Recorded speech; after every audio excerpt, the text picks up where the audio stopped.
Hey folks, Colin here from Something's Recording, and today I'm going to show you the top 5 plugins I use on my MIXBUS. We're going to be talking about MIXBUS processing today, but before we dive in, if you're ready to go a little bit deeper into the mixing process and start honing your workflow as an engineer, then I have just the thing for you. It is my 7-step mixing checklist. It's a simple PDF that will guide you through the entire mixing process, step by step, to help you get professional and radio-ready mixes without the hassle and without the guesswork. It is completely free, and you can download it below using the link in the video description. Now let's jump in here and take a look at MIXBUS processing. There are 5 plugins that I usually use on my MIXBUS, and I don't always use all of them. There's a couple of them that I use as I see fit, but here are the 4 that you can see. The Fat Channel has a couple inside of it. So we have the console shaper, we have the Fat Channel, which has a compressor and an EQ in it. There's the tape machine, and finally everything's running through my limiter. We're going to go through and we're going to break down each plugin and what it contributes to the mix and what it contributes to the sound that I'm going for. Let me play you the mix as it stands right now. Well, the finished mix here, and you can hear the sound that we've achieved using these 5 plugins. Running and running, I've been chasing her around, but I can't pin this little dragon down. She gives me half of a sign, she wants me in her life, but I can't help thinking that I'm wasting her time. I'll never be the man she needs, so I'll save my calls and be a memory. Running and running, I've been chasing her around. Let's jump in here to the first plugin. The first plugin I use on my MIXBUS is the console shaper. Now the console shaper is probably the one that I'm using the least aggressively. As you can tell, the drive all the way down at 0, the noise all the way down, turned off, and the crosstalk all the way down at 0 and turned off. The only section we're utilizing on the console shaper is the drive section. And again, it is all the way down. But I want you to take a listen here. I'm going to do an A-B on this console shaper and listen to the effect we're getting from the console shaper, even at 0. Running and running, I've been chasing her around, but I can't pin this little dragon down. She gives me half of a sign, she wants me in her life, but I can't help thinking that I'm wasting her time. I'll never be the man she needs, so I'll save my calls and be a memory. Running and running, I've been chasing her around, but I can't pin this little dragon down. She gives me half of a sign, she wants me in her life, but I can't help thinking that I'm wasting her time. I'll never be the man she... It's subtle, and that's the effect I want with this. I don't like driving this too hard. I don't like the effect I get out of the plugin when I push too hard into it, but leaving it at 0 like this and having it at the top of my MIXBUS chain gives me a little bit of extra sheen on the top and the bottom, and it helps balance the tracks easier. For me, sometimes it's a little bit difficult getting a great balance in a digital realm like this. It's so much easier to feel the faders on your hands and to mix through a console, something that's moving with you and the music. An analog console does that for you. When I put this plugin in, building my initial balance is so much easier because I have something that is giving me some musicality back, right? So I'm looking for that relationship of the audio's pushing into the console and I'm pushing up the faders on the console, and there's some musicality there from the console. That's what this plugin gives me, rather than it being a flat digital field. Let me play it to you one more time and we'll push up the drive knob and you can hear what happens as we push harder into this plugin. Running and running, I've been chasing her around, but I can't pin this little dragon down. She gives me half of a sign, she wants me in her life, but I can't help thinking that I'm wasting her time. I'll never be the man she needs, so I'll save my calls and be a memory. Running and running, I've been chasing her around, but I can't pin this little drag. So you can hear we go all the way up and things get pretty squashed, right? Some of the elements that come up aren't the elements that we want out front. Some of the things from the back come all the way out front, like the pad becomes really prominent. and our vocals go way back. So it's a balancing act, but it helps you achieve an easier balance because of the console vibe you get. So that's the console shaper. That's the first plugin I usually have on my MIXBUS. The second one we're going into here is the SSL style bus compressor, or the Studio One Brit Comp. So this is an SSL style bus compressor emulation. Studio One's version is called the Brit Comp. These settings I never touch. Whenever I pull this open, these are the settings I use it at on my MIXBUS. So ratio is 2:1 because we don't want to go too aggressive as we're affecting an entire mix, right? That's something to keep in mind. Anything you put on your MIXBUS, it's going to affect the entire mix. So be gentle. Our attack is at 30 milliseconds, so as slow as we can get to make sure we don't neuter any kind of attack coming off our kick or snare or our vocals. We don't want to squash anything with this. And then our release is as fast as possible at 100 milliseconds or 0.1 seconds. That's so things move in time. You can also use the auto setting, but I usually leave it at 100 milliseconds because it usually breathes pretty well in time. We're adding a dB of makeup gain because I'm usually doing anywhere between 1 to 3 dB of compression, and a dB of makeup gain suits me pretty well there. And then the threshold is going to depend on your mixing style and the volume that you mix at, but for the volume I mix at, there's a glare from the light, it's usually at negative 1.6 dB is where I have the threshold set. Let me play you what is happening with this compressor. So I'll play the song, you can see the amount of compression we're doing, and then I'll turn on and off the compressor. Pay attention to the low end. I usually like using this compressor because it gives me a little bit of extra oomph in the low end while gluing everything else together. Take a listen. Running and running, I've been chasing her around, but I can't pin this little dragon down. She gives me half of a sign, she wants me in her life, but I can't help thinking that I'm wasting her time.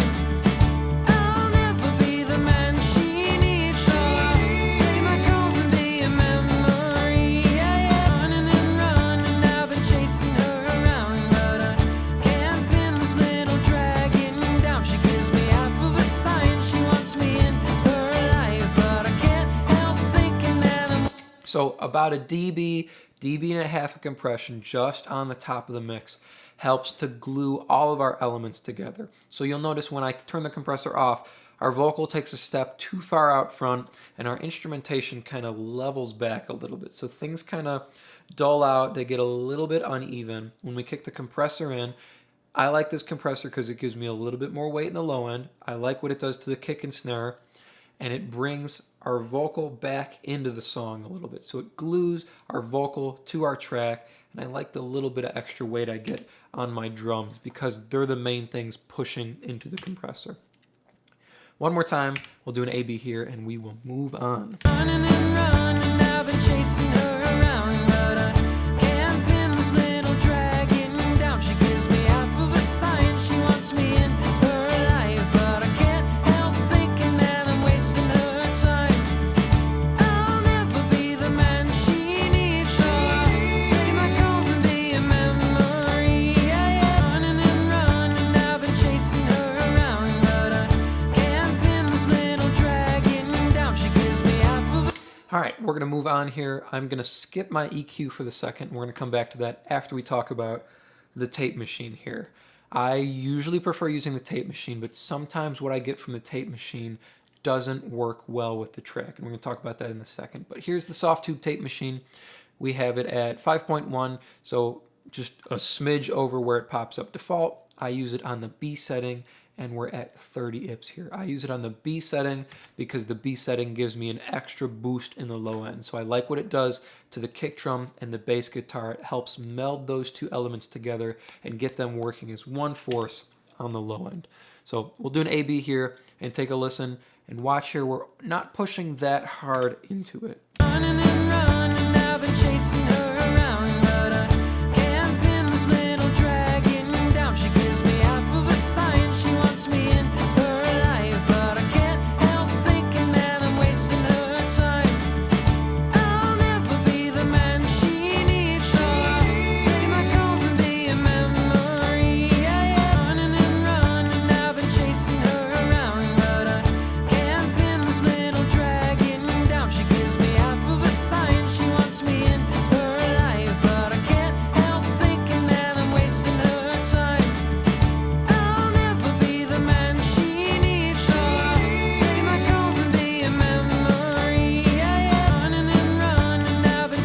The biggest difference I get from this plugin, to me, is it's the difference between just listening to the song and being able to be in the song. It gives it that analog tape vibe that helps it or saves it from being too flat or too digital sounding, which is the biggest benefit for me from this plugin.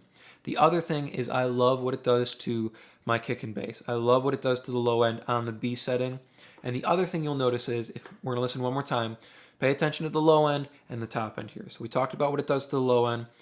Listen to what it's doing to the top end, especially on the vocal. You can hear the top end of the vocal crisp up a little bit, which I like on this track, but we're going to talk about that in a second. Running and running, I've been chasing her around, but I can't pin this little dragon down. She gives me half of a sign, she wants me in her life, but I can't help thinking that I'm wasting her time.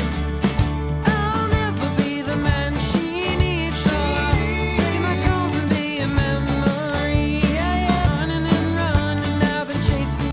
So anywhere between about -10 and -5 is a good area I like to sit. I like to sit around that -7 mark on the VU meter. Things usually feel pretty good, pretty even around there.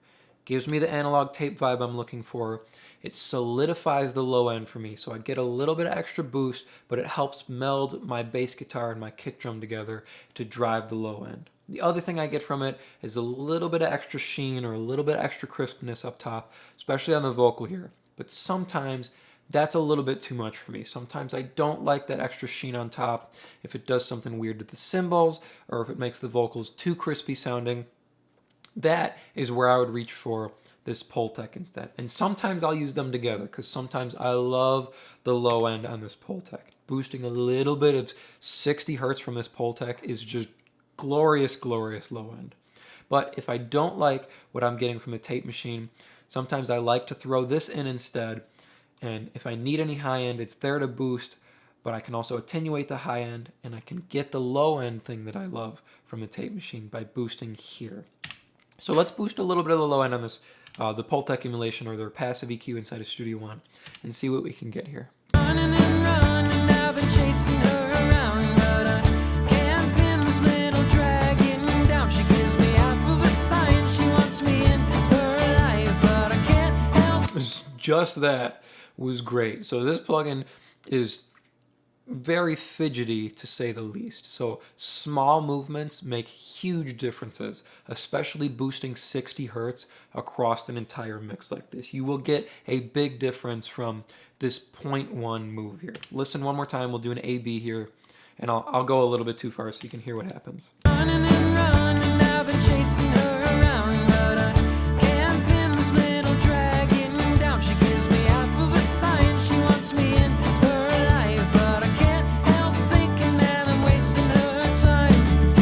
I'll never be the man she needs, so I'll say my calls and be a memory. Running and running, I've been chasing her around, but I can't pin this little. I like that right there. Just one notch up from 0, and it sounds wonderful. It's a glorious, glorious addition to the low end.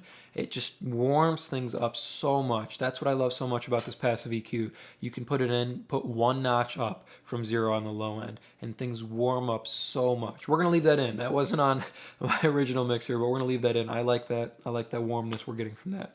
So that's 4. Quick review here before we hit our last plugin. We got our console shaper, that's number 1. We've got our SSL bus compressor, that's number 2. We've got our tape machine, that's number 3. And we've got our Pultec or our passive EQ, that's number 4. Last plugin I use on my MIXBUS is the limiter. The Studio One limiter I love. I love the L2 from Waves, or the Ozone limiter is fabulous as well.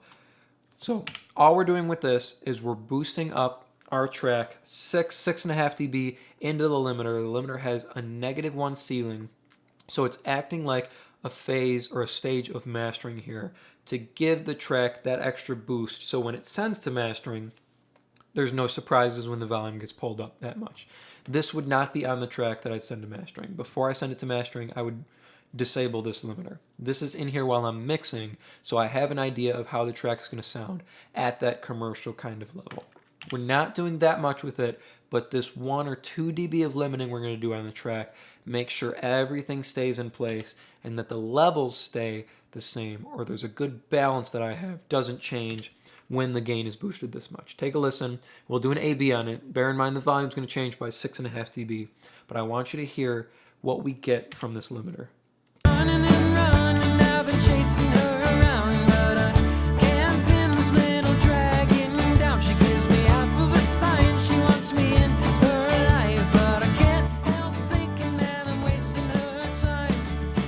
I'll never be the man she needs, so I'll save my calls and be a memory. Yeah, yeah. Running and running, I've been chasing her around, but I can't pin this little dragon down. She gives me half of a sign, she wants me in her life, but I can't help thinking that I'm wasting her time.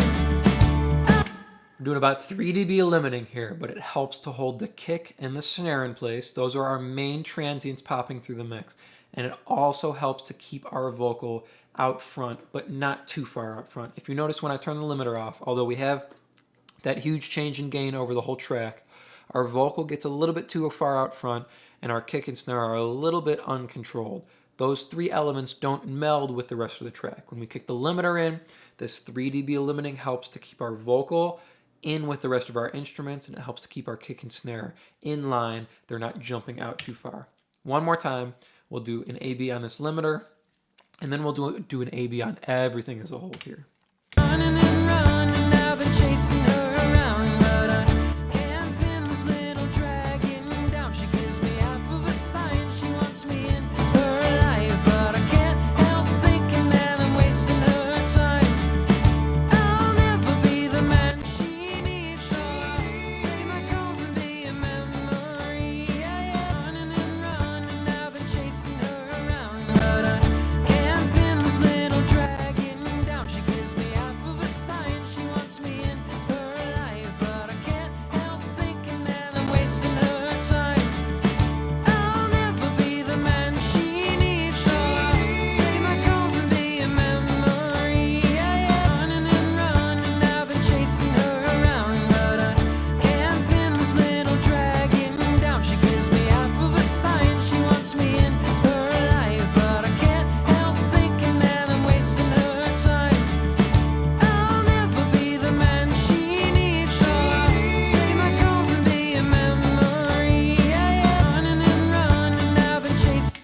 Not one of these plugins is making that huge mix saver change, but all of them working together help me achieve the big sound that I'm going for with my mixes. I hope that was helpful for you. Like I said, if you're ready to take your mixes to the next level and start dialing in your workflow as an engineer, then I have just the tool for you, and it is completely free. It is my 7-step mixing checklist. You can download it below using the link in the video description and start creating more professional mixes in less time. Thank you so much for watching, and I will see you in the next video.